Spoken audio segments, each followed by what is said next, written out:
नमस्कार। Wave and oscillations physics paper second में हम पिछले दिनों से इलेक्ट्रोमैग्नेटिक वेव और देयर करेक्टरिस्टिक प्रॉपर्टी उनका अध्ययन कर रहे थे। आज हम पोलराइजेशन का कुछ विषय जो अपने पाठ्यक्रम में है उसको समझ रहे हैं। पोलराइजेशन के बारे में बहुत विस्तृत रूप से जो अध्ययन है वह आप सेकंड ईयर में प्रकाशिकी में करने वाले हैं, लेकिन अपने पाठ्यक्रम में कुछ बातें जो रखी गई है उनका अध्ययन अपने को करना है। आप देखिएगा, हम पिछली क्लासेज में जब से फिजिक्स का अध्ययन आपने प्रारंभ किया तब से कुछ प्रकाश के बारे में अनेक प्रकार की जो गुणधर्म है उनका अध्ययन आप करते हुए आए हैं और उस अध्ययन में हमने छोटी क्लासेज में अनेक रोचक ज्ञानवर्धक उदाहरणों से विषय को समझाने का प्रयास भी किया था। उसमें से एक गुणधर्म यह है जो मूलतः ज्योमेट्रिकल ऑप्टिक्स से आता है कि प्रकाश का सरल रेखीय संचरण होता है। प्रकाश का सरल रेखीय संचरण होता है, इस सिद्धांत का स्थापन किया और जब हमने थोड़ा बहुत प्रकाशिकी का अध्ययन किया तो उस अध्ययन से हमको ये ध्यान आया, हमको ये जानकारी मिली कि ये जो सिद्धांत है बेसिकली फर्मा प्रिंसिपल्स का प्रतिफल है। फर्मा प्रिंसिपल के अनुसार हम जानते हैं कि यह जो प्रिंसिपल है मूलतः प्रिंसिपल ऑफ लीस्ट टाइम होता है, प्रिंसिपल ऑफ लीस्ट टाइम होता है और इस प्रिंसिपल के अनुसार एक बिंदु से दूसरे बिंदु तक पहुंचने के लिए प्रकाश उस पथ पर अभिगमन करता है, उस पथ का चयन करता है जिस पर कि जो समय लगेगा वह समय न्यूनतम हो। समय न्यूनतम होना चाहिए, इसी कारण से हम इस को प्रिंसिपल ऑफ लीस्ट टाइम कहते हैं। आपने अध्यारोपण का सिद्धांत भी सीखा हुआ है। जब हम अनेक प्रकार की तरंगों का माध्यम में गति करते हैं तो आपको ध्यान होगा, मान लीजिएगा दो अथवा दो से अधिक कोई तरंगें किसी माध्यम के किसी उभयनिष्ठ क्षेत्र से गुजरती हैं, तब उस उभयनिष्ठ क्षेत्र के किसी कण का जो परिणामी विस्थापन होगा वह परिणामी विस्थापन विभिन्न तरंगों के कारण स्वतंत्र रूप से जो भी विस्थापन है तरंगों का उसके सदिश योग के बराबर दिया जाता है और हम इसे अध्यारोपण का सिद्धांत कहते हैं। तो हमने ये पिछली क्लासेज में सीखा हुआ है कि जब कभी दो या दो से अधिक तरंगें एक साथ किसी माध्यम से गुजरती हैं तो उभयनिष्ठ क्षेत्र के किसी कण का परिणामी विस्थापन विभिन्न तरंगों के कारण स्वतंत्र रूप से जो भी विस्थापन है उसके सदिश योग के बराबर होता है, अध्यारोपण सिद्धांत कहलाता है। और हम इस सिद्धांत को सामान्यतया इक्वेशन फॉर्म में लिखते हैं y=y1 + y2 + y3 ... अब ये जो अध्यारोपण सिद्धांत है कुछ बातों पर निर्भर करता है। जैसे आपने सीखा हुआ है कि तरंगों की आवृत्ति क्या होगी, तरंगों का आयाम क्या होगा, तरंगों के मध्य कलांतर कितना है, तरंगों के संचरण की दिशा भी कैसी है। तो ये मूलतः 4 फैक्टर्स हैं। इन 4 फैक्टर्स पर यह अध्यारोपण सिद्धांत बेसिकली निर्भर करता है। आपको ये भी जानकारी है कि तरंगों के अध्यारोपण सिद्धांत से अनेक प्रकाश की घटनाएं जन्म लेती हैं। जो घटनाएं जन्म लेती है, जो अध्यारोपण सिद्धांत से निकलती है, वह घटना है इंटरफिरेंस, बीट्स, स्टेशनरी वेव, लिसाजूस फिगर। ये चारों के चारों जो ऑप्टिकल इवेंट्स हैं, सभी अध्यारोपण सिद्धांत से ही ड्राइव होते हैं। आप देखिएगा, हम इंटरफिरेंस की बात करें, हम डिफ्रैक्शन की बात करें, तो बेसिकली ये जो प्रॉपर्टीज़ है, इस तरह की जो प्रॉपर्टीज़ हैं, ये प्रॉपर्टीज़ किस बात का इंडिकेशन करती हैं? ये इंडिकेशन करती हैं वेव नेचर का, कि प्रकाश की तरंग प्रकृति का प्रभाव है। और एक खास बात याद रखिएगा, चाहे इंटरफेरेंस हो, चाहे डिफ्रैक्शन हो, ये दोनों ही प्रकाश की घटनाएं ट्रांसवर्स वेव में भी पॉसिबल है, लॉन्गिट्यूडनल वेव में भी पॉसिबल हैं, दोनों में हो सकती हैं। लेकिन आज जिस बात का हम अध्ययन कर रहे हैं, मैं कहूँगा जिस बात को आज हम पुनः स्मरण कर रहे हैं, क्योंकि पिछली क्लासेज में ये हमने सीखा हुआ है, तो वह ध्रुवण एक ऐसी फिनोमेना है जो बेसिकली केवल और केवल ट्रांसवर्स वेव में संभव है। लॉन्गिट्यूडनल वेव में पोलराइजेशन की घटना संभव नहीं है।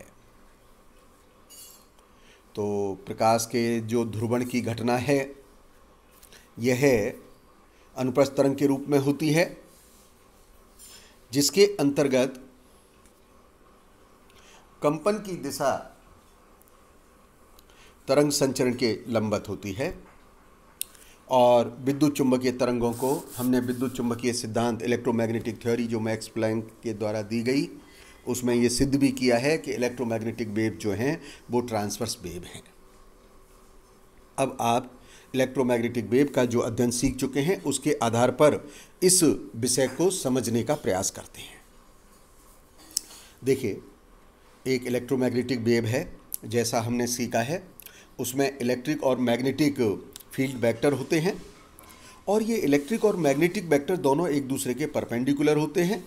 Not only this, they are also perpendicular to the direction of propagation of wave. तरंग संचरण की दिशा के भी ये लंबवत होते हैं। विद्युत चुंबकीय तरंग के इलेक्ट्रिक वेक्टर के जो वाइब्रेशंस हैं, वो हमारे रेटिना पर भी सेंसिटिव होते हैं, और इन्हीं वाइब्रेशन के कारण, इसी सेंसिटिविटी के कारण बेसिकली प्रकाशीय प्रभाव उत्पन्न होता है। साधारण प्रकाश की तरंगों में विद्युत क्षेत्र वेक्टर के जो वाइब्रेशंस हैं, वह वेव प्रोपेगेशन के परपेंडिकुलर होने के साथ साथ जो वेव प्रोपेगेशन की डायरेक्शन है, उस डायरेक्शन के रेस्पेक्ट में सिमेट्रिकल ओरिएंटेड भी होते हैं। क्या कहना चाह रहा हूँ? साधारण प्रकाश में विद्युत क्षेत्र सदिश के जो कंपन हैं, वो कंपन तरंग संचरण की जो दिशा है उसके लंबवत होने के साथ साथ इस दिशा के सापेक्ष सममिति रूप से अभिविन्यास होते हैं। तब इस प्रकार का जो प्रकाश कहलाता है वह अनपोलराइज कहलाता है, अध्रुवित प्रकाश कहलाता है। दूसरे शब्दों में, अध्रुवित प्रकाश में तरंग संचरण की दिशा के लंबवत सभी दिशा में विद्युत क्षेत्र के सदिश कंपन होते हैं। आप देखिएगा, बेसिकली प्रकाश परमाणुओं से उत्सर्जित होता है। किसी एक घटना में किसी परमाणु द्वारा उत्सर्जित प्रकाश के स्पंद के विद्युत क्षेत्र की एक स्थिर दिशा होती है, पल्स ऑफ लाइट। परंतु सामान्यतः परमाणुओं द्वारा उत्सर्जित प्रकाश स्पंदों के विद्युत क्षेत्र सदिश की दिशाएं भिन्न भिन्न होती हैं। दिशा अलग अलग होने से किसी बिंदु पर परिणामी विद्युत क्षेत्र तेजी से और अनियमित रूप से, दो बातें मैं कह रहा हूं,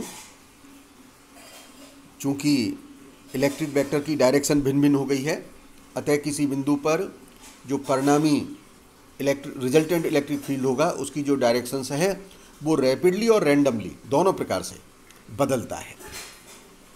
तो जो इलेक्ट्रिक वेक्टर के जो वाइब्रेशंस हैं जो रैपिडली और रैंडमली बदल रहा है, अपनी दिशा को परिवर्तित कर रहा है, इस प्रकार का जो प्रकाश होगा वह अनपोलराइज्ड लाइट ही कहलाएगा। उदाहरण के लिए मोमबत्ती है, इलेक्ट्रिक बल्ब है, सूर्य का जो प्रकाश आ रहा है यह अनपोलराइज होता है और अनपोलराइज्ड लाइट को हमें पोलराइज्ड लाइट में कन्वर्ट करना होता है। अनपोलराइज्ड लाइट को हम पोलराइज्ड लाइट में किस प्रकार से कन्वर्ट करेंगे वो एक अलग विषय है, लेकिन अभी हम प्रयास करें कि हम इस अनपोलराइज और पोलराइज दोनों शब्दों को स्पष्ट समझ सकें, क्योंकि अनपोलराइज और पोलराइज टर्म को समझने के बाद हमें जो पाठ्यक्रम में तीन तरह का नेचर दिया गया है, plane polarised light, circularly polarised light और इलेक्ट्रिकली पोलराइज्ड लाइट, उसका अध्ययन करना है। आप देखिए, यदि किसी प्रकाश तरंग में किसी बिंदु पर विद्युत क्षेत्र के कंपन एक निश्चित दिशा के समांतर है, अर्थात विद्युत क्षेत्र सदिश के कंपन तरंग संचरण की दिशा के सापेक्ष सममिति नहीं है, सिमेट्रिकल ओरिएंटेड नहीं है, तो ऐसा प्रकाश उस दिशा के अनुदिश प्लेन पोलराइज कहलाएगा, यह समतल ध्रुवित कहलाएगा और इस प्रकार की जो प्रोसेस होगी वह प्रोसेस पोलराइजेशन कहलाएगी। अर्थात इस पोलराइजेशन की प्रक्रिया में जो इलेक्ट्रिक वेक्टर के वाइब्रेशंस हैं वो सिमेट्रिकल ओरिएंटेड नहीं है। आप देखिएगा, जैसे मैंने इस डायग्राम में एक प्लेन इलेक्ट्रोमैग्नेटिक वेव को दिखाया है कि मान लीजिए एक समतल ध्रुवित प्रकाश तरंग है, जेड अक्ष के अनुदिश प्रोपेगेट हो रही है, तो इसमें विद्युत क्षेत्र सदिश के जो कंपन हैं वो वाइब्रेशंस एक्स जेड प्लेन में हो रहे हैं। इस दिशा में प्रकाश एक्स दिशा में लीनियरली पोलराइज है, या हम कहें एक्स जेड प्लेन में प्लेन पोलराइज कह सकते हैं। जिस तल में वेव प्रोपेगेट की दिशा है और इलेक्ट्रिक वेक्टर के वाइब्रेशंस होते हैं, जिस प्लेन में प्लेन प्रोपेगेशन की डायरेक्शन है और इलेक्ट्रिक फील्ड वेक्टर के वाइब्रेशंस हैं, हम उस प्लेन को प्लेन ऑफ वाइब्रेशंस कहते हैं। और प्लेन ऑफ वाइब्रेशंस के परपेंडिकुलर, अर्थात जिसमें प्रकाश के चलने की दिशा स्थित हो, जो कंपन तल के अवलंबित हो, हम इसको प्लेन ऑफ पोलराइजेशन कहते हैं, ध्रुवण तल कहते हैं, क्योंकि इस तल के लंबवत दिशा में ही कंपनों की एकमात्र दिशा संभव होती है। तो आज मैंने अनपोलराइज्ड लाइट क्या होगी, पोलराइज्ड लाइट क्या होगी, इस बात को काफ़ी विस्तार से समझाने का प्रयास किया है। कल के वीडियो में हम plane polarised light, circularly polarised light और इलेक्ट्रिकली पोलराइज्ड लाइट का अध्ययन करेंगे। धन्यवाद।